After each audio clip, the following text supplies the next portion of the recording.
Hello everyone. आज हम लोग हिंदी व्याकरण में भाषा, बोली एवं लिपि के बारे में अध्ययन करेंगे और आज से ये हिंदी का सीरीज चालू हो रहा है। इसको आप लोग देखते रहिए। अगर मेरे चैनल एजुकेशनल जस्टिस पे पहली बार अगर आए हैं तो इसे सब्सक्राइब, लाइक और शेयर ज़रूर कर दीजिएगा। धन्यवाद। तो शुरू करते हैं हम लोग। भाषा की परिभाषा पहले देखते हैं। भाषा शब्द संस्कृत की भाष धातु से बना है, जिसका अर्थ है बोलना। भाषा मन के विचारों को दूसरों तक पहुंचाने और दूसरों को विचारों को समझने और समझाने में मदद करता है।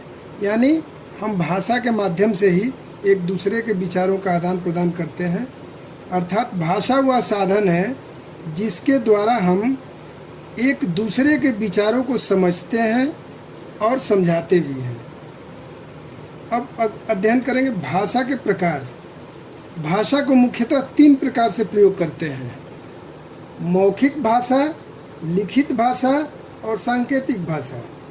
मौखिक भाषा जब हम अपने विचारों को बोलकर तथा सुनकर समझते और समझाते हैं, उसे मौखिक भाषा कहते हैं। जैसे टेलीफोन या मोबाइल से बात करना, रेडियो पर समाचार सुनना, कहानी, भाषण सुनना आदि, ये सब मौखिक भाषा के अंतर्गत आते हैं। दूसरा है लिखित भाषा। जब हम अपने विचारों को लिखकर तथा पढ़कर समझते समझाते हैं, उसे लिखित भाषा कहते हैं। जैसे समाचार पत्र, ईमेल, पत्रिकाएं, पुस्तकें आदि। तीसरा है सांकेतिक भाषा। जब हम अपने विचारों का आदान प्रदान संकेतों के माध्यम से करते हैं तो उसे सांकेतिक भाषा कहते हैं। जैसे गूंगे बहरों को आपस में बात करना। सेना के झंडियों के संकेत। सेना अपने झंडी के माध्यम से ही या स्काउट झंडे और चिन्ह के माध्यम से अपने स्थानों को ढूंढते हैं। यातायात के नियम। ट्रैफिक पुलिस को आप लोग देखे होंगे, या लाइट्स लगी रहती है चौराहों पे, उस संकेतों के द्वारा हम लोग ट्रैफिक नियम का पालन करते हैं, उसे सांकेतिक भाषा कहते हैं। भाषा के कुछ अन्य भेद भी है: मातृभाषा, राजभाषा, राष्ट्रभाषा और मानक भाषा। मातृभाषा में बालक बालिका बचपन में जिस भाषा को अपनी माँ से सीखता है, उसे मातृभाषा कहते हैं। राजभाषा सरकारी कामों में जिस भाषा का प्रयोग होता है, उसे राजभाषा कहते हैं। अंग्रेजी हमारी सहराजभाषा है। तीसरा है राष्ट्रभाषा। प्रत्येक प्रदेश की अपनी अलग अलग भाषाएं हैं। उसमें से भारतीय संविधान ने 22 भाषाओं को मान्यता दिया है, जिसमें संस्कृत, हिंदी, अंग्रेजी, उर्दू, असमिया, पंजाबी, नेपाली, तमिल, तेलुगु, कन्नड़, गुजराती, बांग्ला, उड़िया, कश्मीरी, कोंकणी, मणिपुर, मराठी, मलयालम, मैथिली, डोंगरी, बोडो, संथाली और सिंधी। ये कुल 23 है, लेकिन संविधान द्वारा 22 ही भाषाओं की मान्यता दी गई है। अंग्रेजी हमारा अतिरिक्त इस भाषा यानी सहभाषा के रूप में माना गया है। और सभी प्रदेशों में, हिंदुस्तान के सभी प्रदेशों में हिंदी भाषा को बोला जाता है, इसलिए हिंदी हमारा राष्ट्रभाषा के रूप में मान्यता मिला हुआ है हिंदी को। चौथा है मानक भाषा। भाषा के क्षेत्र, काल और पात्र की दृष्टि से व्यापक होता है। मानक हिंदी भाषा का ही मानक रूप होता है, जिसे शिक्षा व कार्यालय के कामों में प्रयोग होता है। अब अगला है बोली। बोली स्थानीय व्यवहार में अल्प विकसित रूप में छोटे छोटे भूभाग में बोले जाने वाली भाषा को बोली कहते हैं। जैसे भोजपुरी है, ये कुछ क्षेत्रों तक सीमित होता है। हरियाणवी है, ये केवल हरियाणा में बोली जाती है। बघेली है, बुंदेलखंडी है, इसका कोई लिखित रूप नहीं होता है। बोली का कोई लिखित रूप नहीं होता है। अगला है लिपि।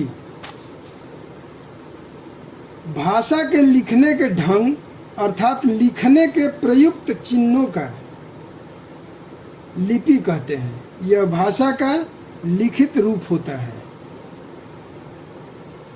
इसके माध्यम से मौखिक रूप के ध्वनियों को लिखकर प्रकट किया जाता है। भाषाओं को लिखने की लिपि अलग अलग होती है, यानी अलग अलग भाषाओं की लिपि अलग अलग है।